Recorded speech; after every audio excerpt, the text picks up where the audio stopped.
आपको केजरीवाल पे भरोसा रखना है, केजरीवाल पे भरोसा है, खूब रजिस्ट्रेशन करो, खूब रजिस्ट्रेशन कराओ, संजीवनी योजना में भी कराओ, महिला सम्मान योजना में भी कराओ। मैं देखता हूं कैसे रोकते हैं ये बीजेपी वाले इन दोनों योजनाओं को।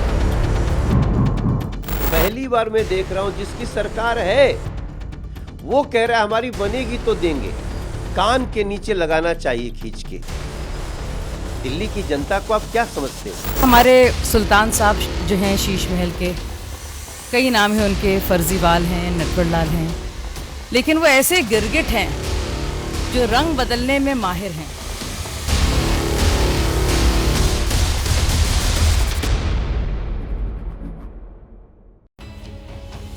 दिल्ली में अब किसी भी दिन चुनाव की तारीखों का ऐलान हो सकता है। राजधानी की 70 विधानसभा सीटों के लिए अगले महीने चुनाव हो सकते हैं। वक्त बेहद कम है और दिल्ली के चुनावी दंगल को जीतने के लिए बीजेपी, कांग्रेस और केजरीवाल एड़ी चोटी का जोर लगा रहे हैं। लेकिन ये चुनाव केजरीवाल के लिए बेहद अहम है। इस बार का चुनाव केजरीवाल के लिए करो या मरो की तरह है, क्योंकि केजरीवाल का बहुत कुछ दांव पर लगा है। 3 बार दिल्ली के मुख्यमंत्री बन चुके केजरीवाल इस बार सीएम पद पर नहीं है। उनके पास सत्ता हासिल करने के साथ साथ अपनी पार्टी को बचाने की भी चुनौती है। चुनावी जंग को जीतने के लिए केजरीवाल हर दांव आजमा रहे हैं, मुफ्त की सौगात से लेकर हिंदुत्व के कार्ड तक। लेकिन केजरीवाल को बीजेपी और कांग्रेस दोनों घेर रहे हैं। सवाल यह है कि क्या चुनौतियों के इस चक्रव्यूह को केजरीवाल पार कर जाएंगे या फिर इस बार वो चूक जाएंगे? वाह सर, आपने तो गजब कर दिया। पुजारियों और ग्रंथियों को मासिक वेतन देने का जो ऐलान किया है, लोग खुशी से झूम उठेंगे। हाँ आतिशी, अब तो सारे हिंदू खुश हो जाएंगे और सबसे बड़ी बात, अब कोई मुझे हिंदू विरोधी भी नहीं कहेगा। सच में सर, ये लोग कितने भोले हैं। इन्हें कौन समझाए कि ये तो बस चुनावी जुमला है। सही कहा। वैसे भी वादा तो हमने 2019 में भी किया था मौलानाओं के वेतन बढ़ाने का। वोट तो ले लिया, पर वेतन भूल जाओ। सही कहा। हमारा वादा पूरा करने के लिए थोड़े ही होता है। चुनाव खत्म, वादा खत्म।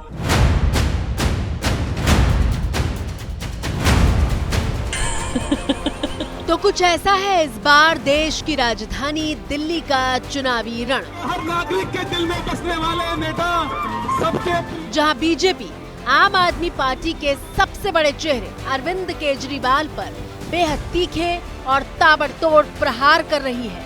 अगर मौलाना नाराज हो भी गए तो क्या फर्क पड़ता है, अब पुजारियों और ग्रंथियों के वोट से जीत पक्की। वाह सर, यही तो आपकी खासियत है। फर्जी वादों से 10 साल से सत्ता में हैं और ये लोग हर बार झांसे में आ ही जाते हैं। पुजारी हो, मौलाना हो या सिख ग्रंथी, ये सब हमारे लिए तो बस सत्ता तक पहुंचने के मोहरे हैं। एक तरफ अरविंद केजरीवाल है जो महिला से लेकर बुजुर्ग तक और बिजली से लेकर साफ पानी तक के वादों को पूरा करने की हुंकार भर रहे हैं। ये भी सीधे मैंने नल से पानी पिया है, बहुत मीठा पानी है, साफ पानी है। 24 घंटे आता है जी पानी। अब 24 घंटे पानी आता है, ऊपर तक आता है। दूसरी तरफ बीजेपी केजरीवाल के वादों की पोल खोल का दावा कर रही है। लोगों को, पूरी दिल्ली के लोगों को 24 घंटे पानी दिल्ली के अपनी उनके घर की टूटी में 24 घंटे पानी उनको मुहैया कराएं और साफ पानी मुहैया कराएं। देखिए, नई राजनीति के लिए जो लोग आए थे, इन्होंने एक ऐसा उदाहरण दिया कि इनकी सरकार के मंत्री तो जेल में रहे, मंत्रियों को आपने बहुतों को देखा होगा, इनके पार्टी और सदन में टॉप पद पर बैठा हुआ हर व्यक्ति किसी न किसी भ्रष्टाचार के आरोप में जेल गया। मुख्यमंत्री के रूप में केजरीवाल जी, उप मुख्यमंत्री के रूप में सिसोदिया जी, और संसद में इनके नेता सदन संजय सिंह जी। सोचिए, deputy CM, CM and leader of the house in leader of the party in parliament. और हमले सिर्फ बीजेपी नहीं कर रही, बल्कि इस बार केजरीवाल को बीजेपी और कांग्रेस दोनों मिलकर घेर रहे हैं। पिछले 15-20 दिन से तमाम मौलवी जो हैं, जिनको शायद वक्फ बोर्ड से तनख्वाह मिलती हैं, वो उनके दरवाजे पे खड़े हुए रो रहे हैं कि हमको 6-6 महीने से तनख्वाह नहीं मिली। अभी डूटा ने एक चिट्ठी लिखी कि 12 जो हमारे कॉलेज हैं उसमें आप पैसा नहीं दे रहे हैं, वहाँ तो काम हो नहीं पा रहा है, प्रोफेसर्स को हमारे तनख्वाहें नहीं मिल पा रही हैं, और रोज नए नए आप वायदे कर रहे हैं। वायदे करिए, लेकिन जो करना था आपका कर्तव्य उसको तो पूरा करते ना आप। कुल मिलाकर तस्वीर ऐसी है कि अरविंद केजरीवाल के लिए ये चुनाव आसान नहीं दिखाई दे रहा। दिल्ली के पूर्व मुख्यमंत्री अरविंद केजरीवाल एक तरह के चक्रव्यूह में घिरे दिखाई दे रहे हैं। ये चक्रव्यूह है वोटर लिस्ट के विवाद का, ये चक्रव्यूह है हिंदुत्व के मुद्दे का, ये चक्रव्यूह है रेवड़ी बांटने का और ये चक्रव्यूह है दिल्ली में एलजी के फैसलों का।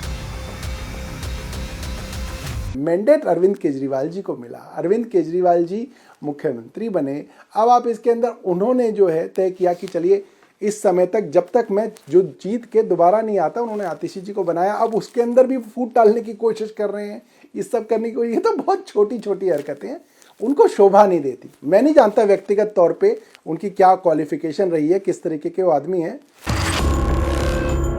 तो चलिए हम एक एक करके आपको केजरीवाल की वो चुनौतियां दिखाते हैं जिसके इर्द गिर्द दिल्ली का पूरा चुनाव घूम रहा है। एक तरफ उनको कहा जा रहा है कि वो रोहिंग्या हैं, यूपी और बिहार से आए हुए दिल्ली के अंदर बसे हुए लोग जिन्होंने जो 30-30, 40-40 साल से दिल्ली में रह के और दिल्ली को बनाने का काम कर रहे हैं, उनको रोहिंग्या कैसे कहा जा सकता है, उनको बांग्लादेशी कैसे कहा जा सकता है। दिल्ली के सियासी युद्ध में केजरीवाल के सामने वोटर लिस्ट का विवाद सबसे बड़ी चुनौती बनकर खड़ा है। ये देखिए सारे मीडिया वाले, इनका वोटर कार्ड कटवा दिया इन्होंने, इनका नहीं है, इनके पास कार्ड है। एक तरफ दिल्ली की सत्ता में बैठी आम आदमी पार्टी है जो बीजेपी पर वोटर लिस्ट से नाम कटवाने का आरोप लगा रही है, तो वहीं बीजेपी का दावा है कि दिल्ली की कई विधानसभा सीटों में फर्जी तरीके से वोटर आईडी कार्ड बनाए गए हैं। मैंने आपके सामने शादरा के 11,000 वोटर्स की लिस्ट रखी थी जो बीजेपी ने इलेक्शन कमीशन को दी है कटवाने के लिए। इसके अलावा हमने 14 विधानसभाओं की लिस्टें रखी थी जो बीजेपी अलग अलग जगह पे हजारों की तादाद में कटवा रही है। आप विषय से भटकिए मत। आप फोर्ड फाउंडेशन या कनाडा वालों से जब आतंकवादियों से पैसे लेते हैं तो माननीय सरसंघचालक जी से पूछते हैं। आपने दिल्ली को धोखा दिया, पंजाब की माताओं बहनों को धोखा दिया, किसी को महिला सम्मान के नाम पर 1 रुपया राशि नहीं दी। किससे पूछा आपने? आपका काम है धोखा देना, आप विषय को गुमराह करते हैं। आप दिल्ली में अवैध रोहिंग्या, अवैध बांग्लादेशी बसाने का काम करते हैं, अवैध मतदाताओं को बसाने का काम करते हैं। आप किसी से पूछते हैं क्या? आप दिन रात संविधान की हत्या और लोकतंत्र की हत्या कर रहे हैं। जिस तरह से आप देश के टुकड़े करने की बात करते हैं। ये सारा मुद्दा उस वक्त शुरू हुआ जब संसद सत्र के दौरान 17 दिसंबर को बीजेपी अध्यक्ष जेपी नड्डा ने घुसपैठ पर बयान दिया था। जिस संविधान ने ये ताकत दी है कि वो वोटर्स लिस्ट के बारे में जो चर्चा कर रहे हैं कि उसको कटवाने का, वो प्रोविजन भी संविधान के अंतर्गत ही है। और उसमें देखने वाली बात ये है कि ये इतने दिन सत्ता पे कहीं रोहिंग्या और बांग्लादेशी के वोटों पर तो नहीं बने हुए थे। जेपी नड्डा के इस बयान के बाद आम आदमी पार्टी ने हल्ला बोल दिया और पूरे मुद्दे को पूर्वांचल के वोटरों की तरफ मोड़ दिया। आप हमारे पूर्वांचल के भाइयों को रोहिंग्या कहेंगे, हिम्मत कैसे हुई आपकी? क्या इसकी बैकग्राउंड?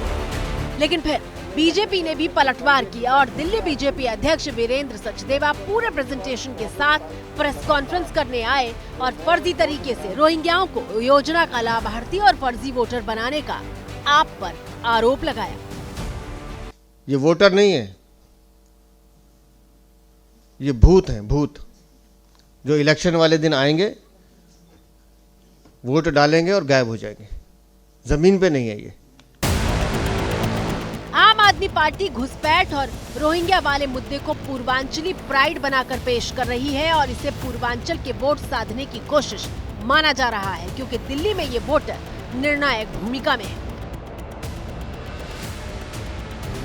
दिल्ली में 1 करोड़ 50 लाख से ज्यादा वोटर हैं। इसमें से करीब 30% यानी 46 लाख वोटर पूर्वांचली हैं। पूर्वांचली वोट बैंक करीब 29 सीटों पर असर डालता है। 2020 में आपको इनमें से 24 सीटों पर जीत मिली थी।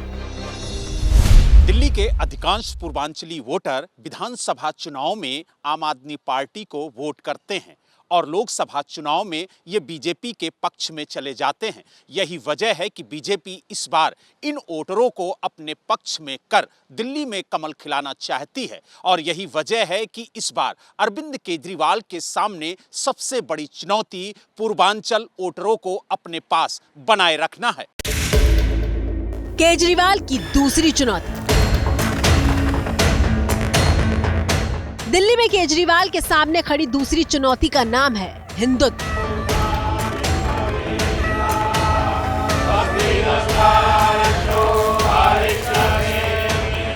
चौथी बार दिल्ली का मुख्यमंत्री बनने के लिए केजरीवाल हिंदुत्व की लाइन पर भी चल रहे हैं। केजरीवाल ने धार्मिक कार्ड चलते हुए ऐलान किया है कि अगर उनकी पार्टी सत्ता में आई तो दिल्ली के मंदिरों के पुजारियों और सिख धर्म के ग्रंथियों को वो सम्मान देगी जो अब तक उनको कभी नहीं मिला। पुजारियों और ग्रंथियों को हर महीने 18,000 रुपए की सम्मान राशि देने का ऐलान किया गया है। अरविंद केजरीवाल जी ने अनाउंस किया है कि दिल्ली में सरकार बनने के बाद अगली सरकार में दिल्ली के पुजारियों को, दिल्ली के ग्रंथियों को सम्मान राशि के रूप में 18,000 रुपये हर महीने दिया जाएगा। और आज सभी पुजारियों द्वारा ये प्रार्थना की गई, मुझे बहुत अच्छा लगा। मुझे पूरी उम्मीद है कि भगवान श्री राम की कृपा और भगवान हनुमान जी की कृपा हमारे ऊपर रहेगी। इधर केजरीवाल ने हिंदुत्व की लाइन पर बीजेपी को टक्कर देने की कोशिश की तो उधर बीजेपी ने फर्जी हिंदुत्व का आरोप लगाते हुए ऐसे पोस्टर जारी कर दिए। मैंने नानी से पूछा, नानी अब तो आप बड़े खुश हो गए, अब तो आपके भगवान राम का मंदिर बनेगा। कहती है ना बेटा, मेरा राम किसी की मस्जिद तोड़ के ऐसे मंदिर में नहीं बस सकता। अगर Jawaharlal Nehru ji steel authority of India की जगह मंदिर बना देते तो क्या इस देश का विकास हो सकता था? और फिर दिल्ली बीजेपी की तरफ से पुजारियों और ग्रंथियों के ऐसे बयान वाली क्लिप जारी की गई जिसमें केजरीवाल के फैसले और उनकी नीयत पर सवाल उठाए जा रहे थे। झूठ बोलना पाप है तो इतना झूठ ना बोले, झूठा आश्वासन ना दें, इलेक्शन के समय पे लोगों के साथ खिलवाड़ ना करें। आज जब वो देख रहे हैं कि दिल्ली में हमारी सरकार जाने वाली है, बीजेपी की सरकार आने वाली है, तब जाकर के इन्होंने अब ये घोषणा की है। बीजेपी पूछ रही है कि दिल्ली में 10 साल से सरकार चला रही आम आदमी पार्टी ने पुजारियों और ग्रंथियों के लिए अब तक कुछ भी क्यों नहीं किया? देखिए 11 साल से तो केवल वो मौलवियों को ही दे रहे थे। अभी उनको जो है चुनाव आ गया, 40 दिन बचे हैं तो उनको पुजारियों की याद आ गई। मगर मैं समझता हूँ कि कोई भी पुजारी, कोई भी ग्रंथी ये शराब के पैसे को हाथ नहीं लगाना चाहेगा। मैं सभी से प्रार्थना कर रहा हूँ कि भारतीय जनता पार्टी की सरकार बनने जा रही है। आपका अगर कोई ख्याल रखेगा तो केवल भारतीय जनता पार्टी ही रख सकती है। सवाल ये भी है कि पुजारियों और ग्रंथियों को जो सम्मान राशि दी जाएगी उससे सरकारी खजाने को कितनी बड़ी चपत लगेगी। नए साल के पहले दिन केजरीवाल के सामने जो सियासी चुनौतियां खड़ी हो चुकी हैं उनमें से 2 चुनौतियों के बारे में अब तक आप जान चुके हैं, लेकिन इस बार के चुनाव में केजरीवाल के सामने चुनौती की लंबी लिस्ट है। 2 दर्जन से ज्यादा विधायकों के टिकट काटकर उन्होंने एंटी इनकम्बेंसी के फैक्टर को कम करने की कोशिश की है। बावजूद इसके कई सवाल सामने खड़े हैं। उन्हीं सवालों में शामिल है संजीवनी और महिला सम्मान स्कीम पर उठा विवाद। केजरीवाल की तीसरी चुनौती। आपकी स्क्रीन पर मौजूद ये केजरीवाल की वो चुनौती है जिसे इस बार उन्होंने दिल्ली का सबसे बड़ा चुनावी हथियार बताकर पेश किया था। दरअसल केजरीवाल ने दिल्ली की महिलाओं को सम्मान योजना के तहत हर महीने 2100 रुपए देने का ऐलान किया, लेकिन चुनाव से पहले ही केजरीवाल के इस आइडिया पर दिल्ली के एलजी ने जांच बिठा दी है, जबकि बीजेपी और कांग्रेस दोनों ने आम आदमी पार्टी की नीयत पर ही सवाल उठाए हैं। वो सारे फर्जी रजिस्ट्रेशन थे फर्जीवाल के, तो राज्य सरकार ने स्वयं जो है इस बारे में विज्ञापन जारी किया। अभी योजनाओं का रजिस्ट्रेशन कौन कर रहा है? कैबिनेट में निर्णय हुआ, कैबिनेट नोट जारी हुआ, कहीं से जो है सरकारी विभागीय कोई रजिस्ट्रेशन हो रहा है। आम आदमी पार्टी के फ्रॉड कार्यकर्ता लोगों की डिटेल लेकर उसमें फ्रॉड कर रहे हैं। ये सबके सामने आया है कि उन्होंने महिलाओं को जो है योजना का लाभ दिलाने के नाम पे उनका डाटा जमा किया और उसके नाम पे फ्रॉड शुरू कर दिया। तो केजरीवाल जो है वो 420 के अलावा कुछ नहीं कर सकते। केजरीवाल की स्कीम को जांच की आंच तक पहुंचाने के सूत्रधार हैं कांग्रेस नेता संदीप दीक्षित, जिन्होंने एलजी से मुलाकात करके 2100 रुपए वाले वादे की जांच की मांग कर दी।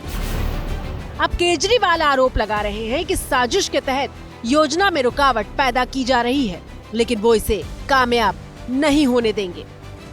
ये कुछ देने नहीं आ रही है आपसे, जो आज तक आपको मिल रहा है वो छीनने आ रहे हैं। आज इन लोगों ने महिला सम्मान योजना पे जांच शुरू की है। इसमें तो हम कुछ कर ही नहीं रहे, कुछ पैसा नहीं ले रहे, कुछ नहीं कर रहे, कोई रसीद नहीं दे रहे, कुछ नहीं। इनके नेता खुल के दिल्ली में पैसे बांट रहे हैं वोट लेने के लिए, वोट खरीद रहे हैं, खुलेआम पैसे बांट रहे हैं। उस पर जांच नहीं होगी।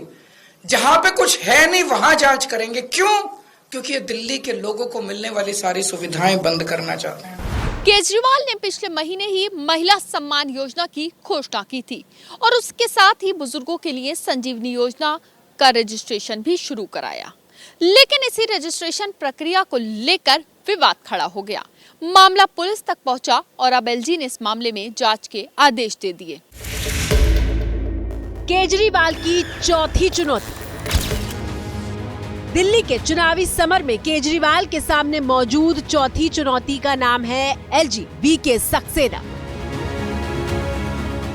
जिनके हाथ में फैसले लेने की ताकत है। केजरीवाल की योजनाओं पर एलजी जांच के आदेश दे रहे हैं, जबकि आतिशी के नाम पर वो उनके काम की सराहना कर रहे हैं। दरअसल दिल्ली के उपराज्यपाल वीके सक्सेना ने नए साल पर पत्र लिखकर आतिशी को बधाई दी है। एलजी वीके सक्सेना ने कहा कि अपने 2.5 साल के कार्यकाल में पहली बार दिल्ली के मुख्यमंत्री को काम करते देखा है। एलजी कहते हैं कि पहले मुख्यमंत्री के पास एक भी विभाग नहीं था, जबकि आतिशी कई विभागों की जिम्मेदारी संभाल रही हैं। एलजी ने आतिशी को ये भी कहा कि वो केजरीवाल के अस्थायी सीएम वाले बयान से बहुत आहत हैं।